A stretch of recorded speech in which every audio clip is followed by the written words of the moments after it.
감사합니다. 감사합니다.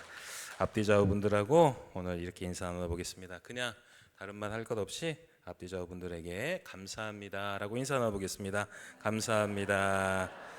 감사합니다. 네. 그래요.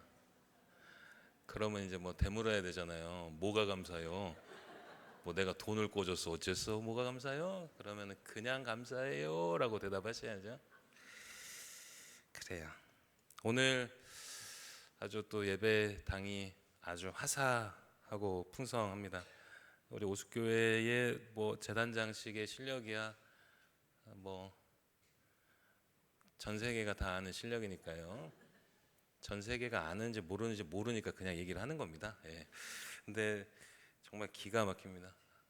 이런 얘기 잘 하면 안 되는데 저희 어머니도 그냥 오숙교회 재단 장식 해놓은 사진을 본인 카톡 푸사로 뭐 한 번씩 해놓으셔가지고 제가 왜 그러시냐고 산정교회 재단 장식 해놓으시라고 한 번씩 그러는데 너무나도 예쁘게 잘 해주셨어요. 여신도회가 애써주셨어요. 근데 여신도회가 애써주신 거에 함께 마음을 모은 것은 또 우리 성도님들이 같이 그 마음이 이제 여신도회의 손과 발을 통해서 재단 장식이 참 이쁘게 됐습니다. 우리의 이런 마음을 모든 정성을 기쁨으로 받아주실 하나님께 우리 다시 한번 감사의 박수 올려드리겠습니다. 감사합니다. 감사합니다. 사실은 이런 뭐 재단에 담겨질 수 없을 우리의 마음은 하나님을 향한 감사의 마음은 더 크지요. 이것보다 훨씬 더 큰 어떤 하나님을 더 사랑하고 섬기고자 하고 높이고자 하는 그 큰 마음을 하나님은 아마 봐주실 거예요. 그러니까 하나님은 재단 장식 이거 뭐야? 왜 여기다가 이거 배치했어? 저기다가 저거 배치했어? 이렇게 말하실 분이 아닌 건 우리 너무 잘 알고 있죠. 왜냐? 그 하나님은 우리의 마음을 아시기 때문이죠. 맞아요. 사랑하는 여러분, 그 뒷면에 있는 마음을 알면 훨씬 더 감격스러울 것 같아요. 예를 들면 저도 한 번씩 이제 경험을 하는 거지만 자녀들이 뭐 학교 가서 뭐 만들어 왔다 그러고 뭐 자녀들이 이렇게 뭐 좀 선물도 준다 그러고 뭐 이렇게 하면 부모님 입장에서는 그 선물 그 자체가 보이는 게 아니라 그 선물을 가져오기까지의 자녀들의 애씀과 신경씀이 보이기 때문에 그 선물이 훨씬 더 감격스러운 거죠. 그러니까 자녀가 또 이런 말도 있잖아요. 자녀가 이제 철이 들어간다라고 하는 것은 언제 철이 드냐면 부모의 뒷모습이 봐질 때, 힘없이 좀 처져 있는 아버지의 어깨가 이제 또렷하게 더 봐질 때, 그럴 때가 또 자녀들이 철이 들어간다 뭐 이런 얘기도 있어요. 한마디로 표면적으로 드러나는 거 말고 그 뒤에 이면에 좀 숨겨져 있는 것을 봤을 때 훨씬 더 은혜가 되고 훨씬 더 감격이 되고 그때 좀 감사가 이제 나오는 것 같아요. 제가 이제 말씀을 시작하면서 우리 재단 장식 한 것도 그렇고 뭐 자녀들 선물 주고 그 뒷 이면을 보자 이렇게 말씀을 드린 이유가 있습니다. 오늘 이제 건강한 종말로 9번째 이야기를 할 때 오늘의 이야기에서 우리가 좀 살펴봐야 될 것이 우리 모두가 다 지난주에는 예수의 재림에 대해서 한번 우리 살펴봤어요. 재림은 맨날 며칠 몇 시에 예수가 재림하신다. 뭐 갑자기 날씨가 막 흐려지고 뭐 지진 나고 이러니까 예수님 재림할 때가 곧 오는갑다. 이거는 이제 신천지보다도 위험한 신앙이라고 말씀을 드렸습니다. 그건 우리는 절대로 알 수가 없어요. 한 가지만 확실한 것은 예수가 다시 오신다라는 거, 그거 한 가지 확실하다라는 거죠. 근데 예수가 다시 오심이 확실하면 또 하나 확실한 게 있습니다. 예수의 다시 오심과 동시에 모든 잠든 자들이, 모든 죽은 자들이 다시 사는 부활의 역사가 일어납니다. 사랑하는 여러분, 믿으십니까? 모두가 다 예수의 재림과 함께 완성의 그때에 다시 사는 역사가 있습니다. 근데 이 다시 산다, 부활의 역사를 이제 경험을 한다고 했을 때, 그냥 죽는 줄 알았더니 육신 다 썩어가지고 죽는 줄 알았더니 우와 다시 산다네, 우와 천국 간다네, 좋네 라고 해서는 안 되는 겁니다. 그 뒤에 이면을 좀 봐야 됩니다. 예수 그리스도의 부활, 승천, 재림, 와 신기하다, 대단하다, 근께 내가 예수 믿으라 그랬지, 천국 가려면 예수 믿으라 그랬지, 요런 문제가 아니라는 겁니다. 예수 그리스도께서 부활하시고 승천하시고 다시 오시고 모든 잠든 자들이 깨어 부활할 그때의 이면을 보아야 됩니다. 그 뒷이야기를 보아야 됩니다. 비하인드 스토리를 보아야 예수의 부활이 우리의 부활이 되며 마지막 때에 우리 모두는 다 주의 영광 가운데 부활하는 놀라운 은혜를 경험하게 될 거라는 거예요. 그러니 그 부활의 그 뒷이면이 도대체 무엇일까? 뭐 성경에 나와 있는 이 장을 빼놓고 얘기할 수가 없죠. 성경에 나와 있는 부활을 설명한 최고의 장, 부활장 고린도전서 15장의 말씀을 당연히 우리는 함께 봐야 됩니다. 그런데 오늘 본문에는 고린도전서 15장 32절에서 34절만 읽었지만 사실 15장 좀 전체의 내용 가운데 중요한 부분을 가지고 우리 한 번 더 깊게 우리의 다시 삶에 대해, 다시 부활함에 대해서 한번 배워보는 시간 가지려고 합니다. 부활에 대해서 먼저 바울은 이렇게 이야기를 합니다. 바울의 이야기를 먼저 본문으로 보기 전에요, 바울은 어떤 마음으로 얘기를 하냐면 답답해 죽겠다라는 마음으로 사람들한테 이야기합니다. 예수 부활을 믿으라고 제발이라는 마음으로 사람들한테 얘기를 하는 거예요. 아이 너네 어쩔라 그러냐, 예수 부활하고 우리 부활하는데 왜 아직도 그거 모르고 있니라고 막 그냥 가슴을 치며 답답한 마음으로 이렇게 이야기합니다. 고린도전서 15장 32절의 말씀 함께 봉독하겠습니다. 시작.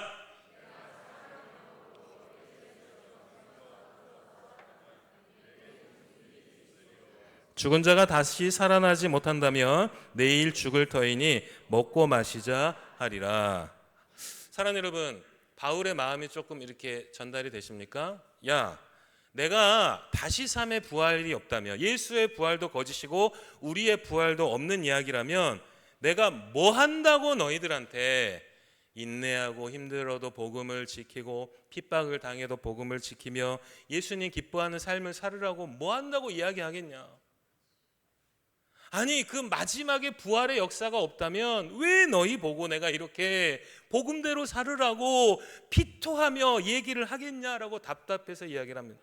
그런데 이제 바울이 전하는 이 답답한 마음이 고린도전서 15장 32절보다 훨씬 더 상세하게 직접적으로 나와 있는 부분이 고린도전서 15장 16절에서 19절에서 나오는데요, 16절에서 18절까지는 제가 읽고 19절은 우리 성도님들과 함께 읽어보도록 하겠습니다. 16절에 18절 제가 읽습니다. 만일 죽은 자가 다시 살아나는 일이 없으면 그리스도도 다시 살아나신 일이 없을 터이요, 그리스도께서 다시 살아나신 일이 없으면 너희의 믿음도 헛되고 너희가 여전히 죄 가운데 있을 것이요, 또한 그리스도 안에서 잠자는 자도 다 망하였으리니. 19절 함께 봉독합니다. 시작. 만일 그리스도 안에서 우리가 바라는 것이 다만 이 세상의 삶뿐이면 모든 사람 가운데 우리가 더욱 불쌍한 자이리라. 아멘. 바울의 이 안타까운 마음이 전달되시나요? 예수 그리스도의 부활과 우리의 부활이 없으면 야, 우리는 세상 불쌍하고 가여운 인간들이야. 왜 예수를 믿을까? 예수를 믿었는데도 어려운 일 생기고요, 예수를 믿었는데도 뭐가 잘 안 되고요, 기도를 그렇게 했는데도 잘 안 들어지는데 고개 돌려봤더니 오만 나쁜 짓 한 사람들은 돈 많이 버네. 야, 예수 부활 없으면 너네는 세상 사기 맞고 뒤통수 맞고 그렇게 사는 인생들이야. 예수 그리스도의 믿는 그 믿음의 능력이 조금도 약해지지 않을 수 있는, 사랑하는 여러분, 유일한 건 뭐냐면요, 우리의 마지막에 예수 부활과 우리의 부활이 있다라는 그 사실을 말뚝으로 박아놔야 오늘 우리가 사는 삶이 아무리 돈이 많은들 뭐가 많은들에 상관없이 우리의 삶이 가치가 있고 능력이 있는 거라는 거예요. 사랑하는 여러분, 분명하게 여쭙습니다. 분명하게 말씀을 드립니다. 예수 믿는 이들은 예수 재림할 때 부활합니다. 그 사실을 품고 살아가야 합니다. 그래야 내가 지금 복음을 붙들고 살고 말씀에서 길을 찾으며 사는 것이 헛되어 보이지 않습니다. 인간 참 재밌습니다. 돈으로 인해 집안 망하고 관계 어그러지고 부모 자녀 관계도 어그러지고 하는 모습들이 많이 보이지만 그래도 정답은 돈이라고 외치는 시대를 우리는 살아갑니다. 화무 11홍, 권력의 무상을 뉴스만 틀면 맨날 보면서도 그래도 뭐 하나 쥐려고 살아가는 인생을 사람들은 늘 살아갑니다. 사실 그게 아니라는 것을 늘 모든 상황 가운데 경험을 하지만 눈 뜨면 뭐라도 잡아보려고, 눈 뜨면 뭐라도 좀 채워보려고 살아가는 게 우리입니다. 우리의 인식으로는, 우리의 능력으로는 그거 고쳐지지 않습니다. 어렸을 때 우리 자녀들 이제 길러보면, 우리 박미정 권사님 오늘 또 입이 귀에 걸쳐 있습니다. 그렇죠, 그렇습니다. 어린 자녀들을 길러보면 그렇게 그거 하면은 안 된다고, 다친다고, 어렵다고, 감기 걸린다고, 아프다고, 손해본다고 그렇게 랩하듯이 얘기해도 그거 해서 다치고, 그거 해서 감기 걸리고, 그거 해서 손해보죠. 아이들만의 문제가 아닙니다. 그게 인간의 본성이기 때문에 여러분들에게 여러분들의 연약함을 보여주려고 자녀를 허락한 겁니다. 제가 자주 말씀드린, 지난번에 길찾기 성경 강좌 때도 얘기했습니다. 의사가 당신 건강관리 똑바로 하지 않으면 당신 곧 죽을 수도 있습니다라고 얘기를 해도 술, 담배를 맛있게 피우고 마시는 것이, 그게 인간의 연약함입니다. 다른 사람들이 술, 담배에서 죽어가는 걸 봐도 그거는 여러분 간에 기별도 안 와버립니다. 심지어 내가 뭐 CT를 찍든 뭐를 찍든 해가지고 내 몸이 이거 아니겠구나를 전문적인 의사가 얘기를 해줘도 잘 안 들어지는 게 인간의 연약함입니다. 화합하고 화목하지 않으면 다 붕괴되고 무너진다라는 것을 늘 경험해도 잘 안 되어지는 게 인간의 연약함입니다. 그러니 우리는 우리의 힘으로 어떻게 할 수가 없다라는 것을 분명하게 인식해야 됩니다. 의지할 게 있어야 됩니다. 붙들 게 있어야 됩니다. 예수 그리스도를 붙든다라는 것은 굉장히 허망한 이야기입니다. 뭔가 좀 뜬구름 잡는 이야기입니다. 여러분 좀 더 선명해져야 됩니다. 내가 도대체 뭘 붙잡는가? 예수 붙든다? 예수 붙잡는다? 여러분 어떻게 붙잡으시나요? 어떻게 붙드시나요? 어떻게 붙으시길래 붙으신다고 얘기하시나요? 그게 아니라는 겁니다. 조금 더 진지하게, 조금 더 세밀하게 들어가야 됩니다. 그러니 사랑하는 여러분, 예수 천국 불신지옥이라는 말을 무시하지 마십시오. 잘 모르는 이들 또는 좀 무식한 사람들이 나와가지고 띠 두르고 빨간 띠 두르고 예수 천국 불신지옥이라고 얘기하는 게 아닙니다. 진짜입니다. 사랑하는 여러분, 우리에게 예수 아니면 살 길은 없습니다. 그게 숨이 턱 막히도록 들려야 합니다. 내 삶이 예수가 없이는 살 수가 없다가 그냥 숨이 턱턱 막힐 정도로 들어와야 됩니다. 내 안으로 들어와야 됩니다. 아, 예수 아니면 안 되는구나. 그게 바로 부활을 생각을 하는 겁니다. 마지막 순간에 나의 삶이 어떻게 될 것인가, 내가 정말 불쌍한 인생 살다가 불쌍하게 마무리되어지는 것이 아니라 불쌍한 줄 알았더니 이런 영광과 능력의 삶이었구나를 만천하에 증명할 수 있는 유일한 시간은, 사랑하는 여러분, 예수 그리스도의 부활 재림과 함께 우리 역시 부활하는 바로 그 순간, 그 순간이 예수 믿는 삶이 진짜였다라는 것을 증명하는 순간이라는 겁니다. 그러니 그게 믿어져야 됩니다. 그게 선명해야 됩니다. 그래야 우리는 오늘 이 하루를 예수 믿는 자로 살아갈 수 있게 되어지는 것입니다. 부활에 대해서 오늘 말씀을 통해서 좀 고민해 본다고 그랬는데요, 예수 그리스도의 부활에 대해서 묵상을 할 때 가장 우리가 경계해야 될 것은 죽었는데 다시 산다, 요것만 남아있다든지 예수 믿고 교회 좀 다니고 헌금 좀 하고 그냥 그 정도 했더니 나 그래도 천국 가겠네, 이런 끔찍한 생각은 버려야 됩니다. 오늘 말씀을 통해 우리는 그 생각이 쓰레기통에 버려지고요, 예수의 부활을 믿고 그 부활이 나에게 능력이 된다라는 게 어떠한 것이라는 것을 오늘 말씀을 통해 분명하게 깨달아 봐야 됩니다. 그렇기 때문에 고린도전서 15장 36절의 말씀은 우리의 신비에 새겨야 합니다. 15장 36절의 말씀 함께 봉독합니다. 시작. 한 번 더 읽어봅니다. 시작. 어리석은 자여, 내가 뿌리는 씨가 죽지 않으면 살아나지 못하겠고. 아멘. 사랑하는 여러분, 부활을 하려면 반드시 그 전에 뭐가 돼야 부활이 있지요? 죽어야 부활이 있지요. 죽어야 부활이 있습니다. 죽어야 생명이 있습니다. 죽어야 생명이 있다라는 것을 누가 보여주셨냐? 예수가 정확하게 보여주셨죠. 예수 그리스도가 이 땅에 내려오셨습니다. 죽으셨습니다. 아니요, 육신의 죽음을 이야기한 게 아닙니다. 예수는 이 땅에 내려오실 때 하늘의 권세를 내다 버리고 내려오셨습니다. 인간이 가장 못하는 게 뭘까요? 자기의 명예를 내어버리는 겁니다. 자기한테 있는 것을 티 안 내는 거 인간이 제일 못하는 겁니다. 나의 공로를 완벽하게 감추는 거 때려 죽여도 인간 못하는 겁니다. 나의 공로, 나의 힘, 나의 능력을 겸손한 척 얘기하지만 결국에는 다 드러내려고 하는 게 인간입니다. 완전히 버려내지를 못합니다. 예수 앞에, 십자가 앞에 버려내지 못합니다. 예수가 보여줬습니다. 하늘의 영광을 내다 버려버렸습니다. 여러분, 예수 그리스도가 옆구리에 창 맞고 막 뚫리고, 아니요, 자기를 괴롭히는, 예수 그리스도 그분을 괴롭히는 로마 병사들의, 죄송합니다, 조금 거친 표현, 조선시대 형벌 중에 사지를 찢어 죽였어도 그렇게 하실 수 있는 분이었습니다. 그러나 그는 그의 힘과 그의 능력과 그의 권세를 그렇게 힘 과시하는 데 사용하지 않으셨습니다. 여러분, 그게 바로 썩어짐입니다. 예수의 썩어짐이 있었습니다. 단순히 육신의 죽음을 이야기하는 게 아닙니다. 그 썩어짐이 있었기에 천국이라는 꽃밭이 준비가 되어지는 것입니다. 사랑하는 여러분, 여러분들의 가정을 생각하십시오. 교회를 생각하십시오. 여러분들의 관계를 생각해 보십시오. 속 썩어지는 이가 많이 없는 공동체는 망하게 되어 있습니다.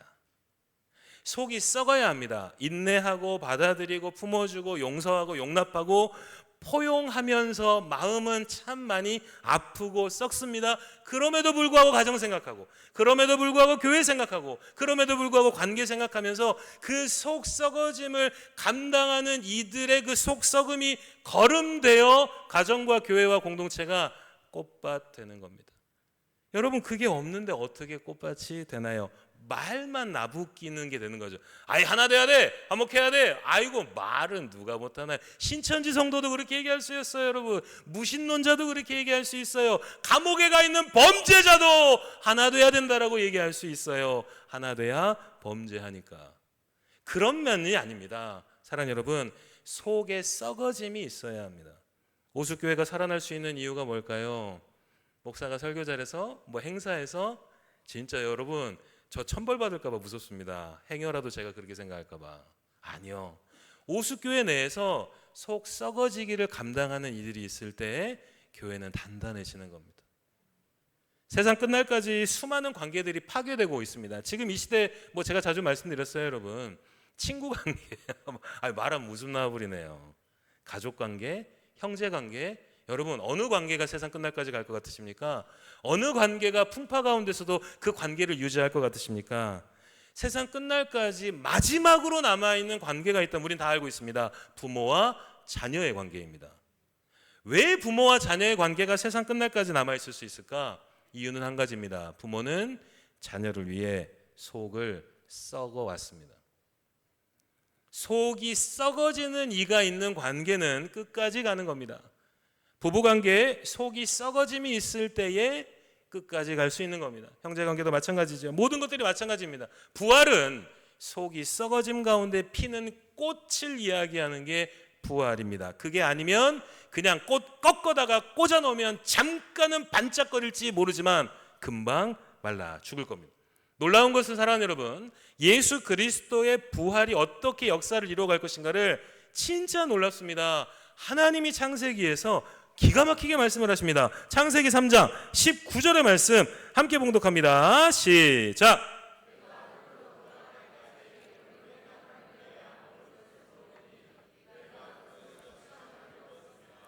너는 흙이니 흙으로 돌아갈 것이니라 하시니라. 아멘.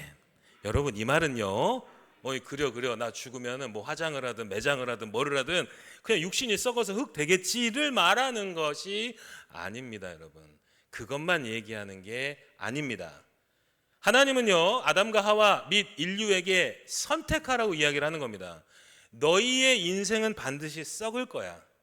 그게 육신이건 너희의 재물이건 뭐건 너희의 생각이건 계획이건 모든 건 썩어 허망해질 거야. 그러나 선택해라.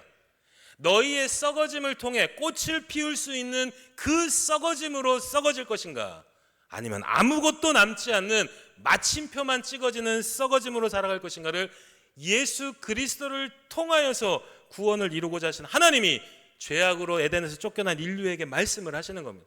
분명히 인생은 그게 어떤 인생이건, 예수를 믿는 인생이건 믿지 않는 인생이건 마지막엔 다 썩어질 거야. 육신만이 아닌 모든 것이 썩어질 거야. 그런데 썩어지고 전등불 꺼지듯이 툭 하고 꺼져버리는 인생을 살 것인가, 아니면 그 썩어짐을 통하여 새로운 생명이 피어나고 기쁨이 피어나고 그리스도의 향기가 피어나고 모든 이들을 살릴 수 있는 역사를 이루는 썩어짐으로 살 것인가를 묻는 거라는 거예요.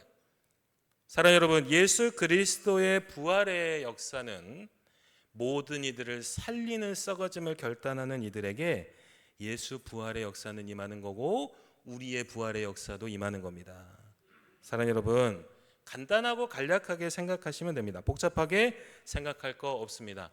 주님이 이 땅에 다시 오실 때 누구를 가장 먼저 찾으실까? 주님이 이 땅에 가장 먼저 오실 때 어느 누구를 가장 먼저 찾으실 것 같으십니까? 여러분들한테 한번 적용을 해보시기 바랍니다. 여러분들이 진짜 어려웠고 진짜 힘들었습니다. 너무너무 가난했습니다. 정말 찢어진다 또 찢어지게 가난했습니다. 먼 타지에 나가가지고 일한다고 했는데도 이리 치고 저리 칩니다. 그런데 고향에 있는 내 친구가, 그 고향에 있는 친구도 넉넉하지가 않는데 한 푼 두 푼 보내주고, 야 내 친구야 밥이라도 사 먹어라, 난 널 늘 응원한다, 너는 잘 될 거야. 다른 모든 이들은 조롱하고 내가 어디서 살았는지 죽었는지도 몰라주는데 그 친구만 챙겨주고 용돈 챙겨주고 전화해서 연락해주고 합니다. 그런데 내가 가가지고 대박이 나버립니다. 수천억대 수조원대 자산가가 돼버립니다. 아니면 대통령이 되고 국무총리가 됐건 힘께나 쓰는 사람이 내가 됐습니다. 그리고는 고향으로 돌아왔을 때 여러분들 누구를 가장 먼저 찾으시겠습니까? 예수가 누구를 가장 먼저 찾으실까? 야 좀 나와봐라, 나와봐라, 나 내 자녀 찾아야 된다라며 진짜 아버지가 아들 찾는 그 마음으로 찾을 사람이 누구일까? 예수 때문에 속 썩었던 자들, 예수 때문에 속이 썩어 문드러졌던 자들, 주님 제가 더 속이 썩어 문드러짐을 결단하기 위해 믿음 주시옵소서, 성령의 역사로 함께해 주시옵소서라고 하는 그들, 예수 재림하셨을 때 가장 먼저 찾으실 겁니다. 가장 먼저 달려가셔서 눈물을 닦아주시고 위로해 주시며 사랑하는 내 아들아 딸아 너무 애썼다라고 말씀해 주시는 그 영광의 순간은 이 땅에 예수의 이름으로 속이 썩어진 자들만이 경험할 수 있는 이야기라는 거예요. 사랑하는 여러분, 우리가 그러한 생각으로 부활을 생각하고 재림을 생각하지 않으면 우리의 신앙이 너무나도 유치해 버립니다. 정말 오수 초등학교 2학년짜리도 안 되는 신앙이 돼버립니다. 그 모습을 마가복음 10장에서 너무 잘 나타내고 있습니다. 마가복음 10장에 보면 여러분, 예수의 고난과 부활 그리고 재림, 우리의 다시 삶에 대한 이해를 잘 하지 못하는 이가 보여주는 참 어이없는 모습이 두 가지가 나옵니다. 그 중에 한 가지는 어떤 사람이 예수님께 와가지고 예수님 어떻게 하면 영생을 얻을 수 있나고 물었습니다. 여러분, 예수님께 물었으면 예수님이 말씀하신 거 들어야 되잖아요. 당연히 들어야 되잖아요. 아니 들으려고 물었는데, 얘기했는데 안 듣는다는 얘기는 무엇입니까? 안 들으려고 물은 겁니다. 내 생각을 갖고 물은 겁니다. 내가 원하는 대로 대답해 주지 않으면 난 네 말 안 들을 거야 라고 이미 마음에 말뚝 박아놓고 예수님께 물은 겁니다. 예수님이 그 사람에게 얘기합니다. 영생 얻을 법 내가 알려줄게 하고 뭐라고 얘기했는가? 네가 가진 거 다 팔아서 가난한 자 없는 자들과 나눠라 얘기합니다. 그랬더니 그 사람이 이런 반응을 보입니다. 마가복음 10장 22절의 말씀 함께 봉독합니다. 시작. 그 사람은 재물이 많은 고로 이 말씀으로 인하여 슬픈 기색을 띠고 근심하며 가니라. 아멘. 사랑하는 여러분, 중요한 포인트는 슬픈 기색을 띠고 근심하며 간다라는 이 부분입니다. 무슨 말이냐? 영생 얻으려면 어떻게 해야 되냐라고 예수가 말씀해 주셨는데, 예수가 말한 게 맞아. 오케이, 그게 맞아. 맞는 거는 알지만 도저히 그거 안 돼. 그러니까 슬픈 기색을 띠는 겁니다. 근심을 하며 가는 겁니다. 더 무서운 게 있습니다. 그렇게 가는 이 사람을 예수가 잡지 않습니다. 예수가 잡지 않습니다. 왜일까? 안 듣는 이에겐 역사는 없습니다. 듣지 않으면 역사는 없기 때문입니다. 여러분, 1%라도 0.1%라도 주님 알겠어요, 제가 뭐라도 해볼게요 라고 반응이 나왔어야 했지만, 정답을 알려줬지만 그는 거부해버렸습니다. 그냥 영생 얻어서 좋을 것만 생각했던 이가 예수님 때문에 뒤통수 맞아버린 겁니다. 그런데 이 사람의 이야기가 전부가 아닙니다. 더 기가 막히고 코가 막힌 이야기가 있습니다. 예수님이 마가복음 10장에 예수 그리스도의 십자가에서의 죽음을 예언하십니다. 죽으시고 다시 사심을 예언하십니다. 예수 그리스도가 이 땅을 대속하시기 위하여 죽으시는 그 놀라운 사건을 예언을 했을 때 그 얘기를 들은 제자들 중에 두 사람이 이런 반응을 보입니다. 마가복음 10장 35절에서 37절의 말씀 제가 읽어볼 테니까 눈으로 따라와 주시기 바랍니다. 세베대의 아들 야고보와 요한이 주께 나와 여짜오되 선생님이여 무엇이든지 우리가 구하는 바를 우리에게 하여 주시기를 원하옵나이다. 이르시되 너희에게 무엇을 하여 주기를 원하느냐 여짜오되 주의 영광 중에 우리를 하나는 주의 우편에 하나는 좌편에 앉게 하여 주옵소서. 예수가 십자가에 달리시고 대속의 제물 되시어 희생양 되셔서 구원하기 위하여 예수의 죽음을 이야기했는데 제자들은 예수님이 완성하시는 그 나라에 저는 영이 정해 쟤는 좌이 정해 요 정도 한 자리씩은 주셔야죠 라고 얘기를 하는 장면입니다.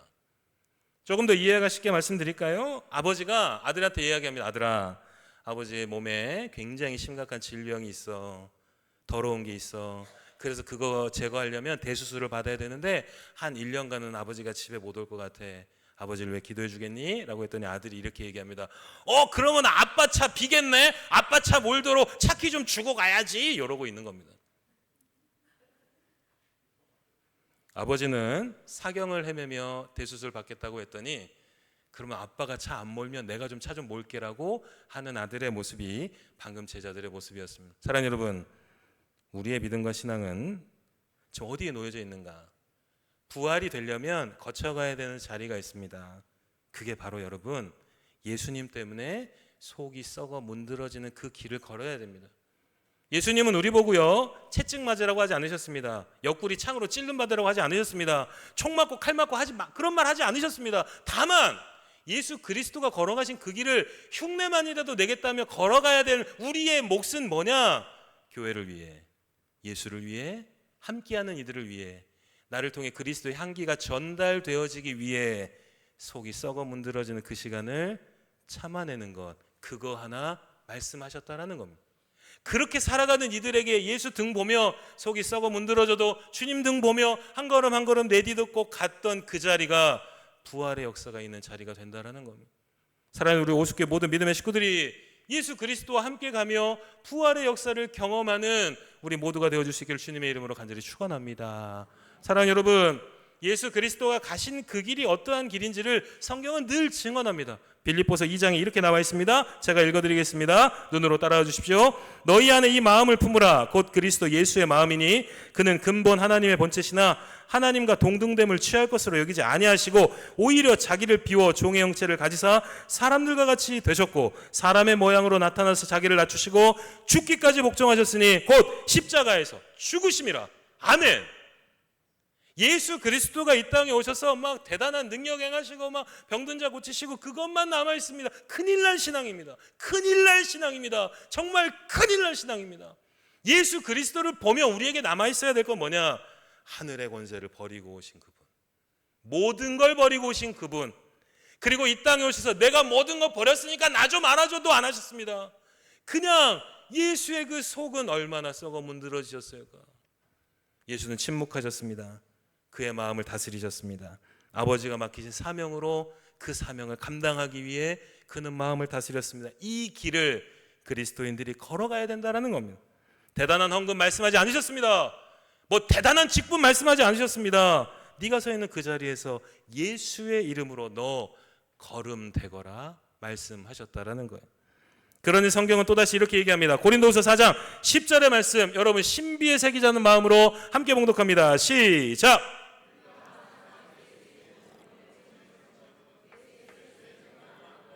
나타나게 하려 함이라. 아멘. 예수의 생명이 여러분들에게 나타나기를 간절히 축원합니다. 사랑 여러분, 그러기 위해 예수의 죽음을 몸에 짊어지십시오. 우리의 신앙이 너무 날로 먹으려고 하는 신앙이 되어서는 안 되는 것 아니겠습니까? 예수처럼 옆구리에 칼 맞고 못 맞고 이런 거 말하지 않으셨습니다. 예수의 죽음은 어떠한 죽음이었냐? 마음의 죽음이었습니다. 참아냈습니다. 받아줬습니다. 포용했습니다. 용서했습니다. 이해했습니다. 용납했습니다. 그렇게 그냥 힘겹게 한 걸음 내디딘 자들에게 예수 생명의 폭발적인 역사가 일어난다라는 겁니다. 여러분, 우리는 늘 기도합니다. 주님 힘 주십시오. 능력 주십시오. 은혜 주십시오. 아니요, 여러분. 어쩌면 예수님은 좀 답답하실 수도 있을 것 같아요. 야, 내가 너에게 방법을 알려주었잖니. 너에게 방법을 성경 창세기부터 요한계시록까지 방법을 알려주었잖니. 그대로 해라. 아니, 주님 도대체 어떤 방법입니까? 너의 마음이 썩어 거름되게 해라. 네 마음이 꽃밭 되게 해라. 너를 통해 그리스도의 향기, 꽃향기가 진동하게 해라. 그게 바로 예수의 능력이고 부활의 능력이고 재림의 역사야. 너의 다시 삶의 역사야. 로마서 6장 5절의 말씀을 함께 봉독하며 말씀 마무리하겠습니다. 로마서 6장 5절의 말씀 함께 봉독합니다. 시작. 만일 우리가 그의 죽으심과 같은 모양으로 연합한 자가 되었으면 또한 그의 부활과 같은 모양으로 연합한 자도 되리라. 아멘. 사랑하는 여러분, 무슨 말이 더 필요할까요? 우리가 마지막 때에 예수와 함께 부활의 영광으로 다시 사는 놀라운 역사를 경험하기 위해 방금 우리가 함께 읽었던 로마서 6장 5절의 말씀보다 어떤 더한 설명이 필요할까? 예수와 함께 하십시오. 사랑하는 여러분, 모든 삶에 주님과 함께하는 우리 모두가 되기를 간절히 축원합니다. 예수와 함께한다는 건, 사랑하는 여러분, 그냥 지금 돈 문제 때문에 몸 문제 때문에 고민하고 지금 힘들어 죽겠으니까 주님 축복해 주세요, 이게 아닙니다. 예수와 함께한다는 것은 예수님의 이름으로 주여 오늘도 내 속이 좀 썩었습니다 라고 할 때 주님이 함께하는 겁니다. 하루를 마무리하며 기도할 때 여러분 뭘 가지고 기도하시겠습니까? 추수감사주일입니다. 아, 주님 돈 많이 벌게 해주셔서 감사합니다. 아, 주님 계획된 대로 생각했던 대로 딱딱딱 되게 해주셔서 감사합니다. 아이 100원 투자했는데 10,000원 벌게 해주셨으니 감사합니다. 끔찍한 이야기입니다. 그게 아닙니다. 여러분, 하루를 돌아보면 우리는 얘기해야 됩니다. 예수의 이름으로 오늘도 속이 썩었습니다. 내 마음이 거름되게 해주셔서 주여 감사합니다. 그 자리에 주님이 안 계시겠습니까? 여러분, 그 자리에 주님이 안 계시겠습니까? 여러분들이 하나님이라면 만사를 제쳐놓고 그 자리에 가장 함께 해주시지 아니하겠습니까? 우리는 오늘부터 다시 한번 기도를 바꿔봐야 합니다. 기도의 방향을 바꿔야 합니다. 주님, 내가 오늘도 주님의 이름으로 걸음이 될 테니 주님께서 내 인생의 꽃이 되어 주십시오. 잘 자랄 수 있는 속이 썩어 문드러지는 그 과정을 통해 내 마음이 걸음이 될 테니 주여 내 인생이 예수라는 꽃이 만발하는 인생 되게 하여 주시옵소서. 그렇게 얘기할 때 주님이 우리에게 말씀하십니다. 사랑하는 내 아들아 딸아, 너는 이미 내 이름으로 꽃이 되었다. 세상적인 것으로 치장해서 꽃이 되는 게 아닙니다. 사랑하는 여러분, 예수께서 너는 나의 꽃이야 라고 말해줄 때 우리의 인생은 향기 나는 꽃이 되어질 것입니다. 우리 오숙교회 모든 믿음의 식구들, 썩어지는 그 마음 붙들고 주님 더 마음이 썩어지게 하여 주셔서 우리 교회가 조금씩 더 하나가 되는 것 같습니다. 감사합니다 라고 기도하였더니 사랑하는 내 아들아 딸아, 너는 나의 꽃이야. 너로 인해서 그리스도의 향기가 가정에서 교회에서 지역사회에서 진동하는구나 라고 칭찬받을 수 있는 꽃향기 나는 우리 모두가 되어줄 수 있기를 주님의 이름으로 간절히 함께 말씀의 은혜를 생각하며 찬양하기를 소망합니다. 주의 자녀로 산다는 것 참 쉽지 않은 일입니다. 감사를 지키는 것도 쉽지 않은 일이고요, 용서하고 용납한다는 것도 참 쉽지 않은 일입니다. 그러나 사랑하는 여러분, 한 가지를 우리 기억하십시다. 그렇게 살아가는 인생을 예수는 꽃이라고 말씀해 주실 것입니다. 주님, 오늘도 다시 한번 꽃이 되어지도록 살아가겠습니다. 다짐하고 결단하는 마음으로 우리 함께 찬양하며 나아갑니다.